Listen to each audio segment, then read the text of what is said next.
மலேசியர்களின் ஓய்வுகால சேமிப்பு இனி போதாது என புதிய ஆய்வுகள் எச்சரிக்கின்றன. ஊழியர் சேமநிதி வாரியமான இபிஎஃப் சந்தாதாரர்களில் பெரும்பாலோர் ஓய்வு காலத்தில் 1 லட்சம் ரிங்கிட்டுக்கும் குறைவான தொகையுடன் வாழ வேண்டிய நிலை உள்ளதே அதற்கு காரணம். தற்போது 74 விழுக்காட்டினர் 1 லட்சம் ரிங்கிட்டிற்கும் குறைவான சேமிப்புடனே ஓய்வு பெறுகின்றனர்.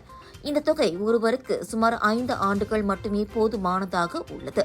இதுவே தம்பதிகள் என்றால் 3 முதல் 4 ஆண்டுகள் வரை மட்டுமே அந்த தொகை மிஞ்சும்.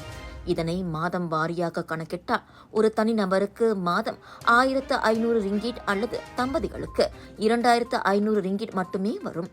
இது நாட்டின் குறைந்தபட்ச சம்பளமான 1700 ரிங்கிட்டை விட குறைவானதாகும்.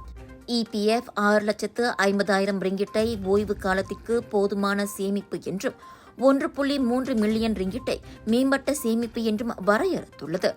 ஆனால் மலேசியர்களின் ஓய்வுகால சேமிப்பு போதுமானதா என்பதை மதிப்பீடு செய்யும் புதிய RIA அமைப்பின்படி மலேசியர்கள் ஓய்வு காலத்தில் நிம்மதியாக வாழ 1.3 மில்லியன் ரிங்கிட் முதல் 1.5 மில்லியன் ரிங்கிட் வரை தேவைப்படும் என பொருளாதார நிபுணர்கள் கூறுகின்றனர். குறைந்த ஊதியம், வீடு, உணவு, போக்குவரத்து உள்ளிட்ட அதிகரிக்கும் வாழ்க்கை செலவினங்கள் மற்றும் மருத்துவ செலவுகள் ஆகியவை சேமிப்புக்கு மேலும் அழுத்தம் தருகின்றன. எல்லாவற்றுக்கும் மேலாக மலேசியர்கள் நீண்ட ஆயுளுடன் வாழ்வதாலும் சேமிப்பு விரைவில் கரைந்து விடுகிறது. ஏராளமானோர் பணி ஓய்வு பெற்ற 5 முதல் 7 ஆண்டுகளிலேயே இபிஎஃப் சேமிப்பை முழுமையாக செலவழித்து விடுகிறார்கள்.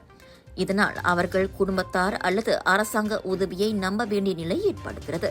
ஆக சரியான திட்டமிடல் இல்லை என்றால் பல தசாப்தங்களாக சேமித்து வைத்த இபிஎஃப் பணம் ஒருவரின் ஓய்வுகால தேவைகளுக்கு போதுமானதாக இருக்காது என்பது புலப்படுகிறது.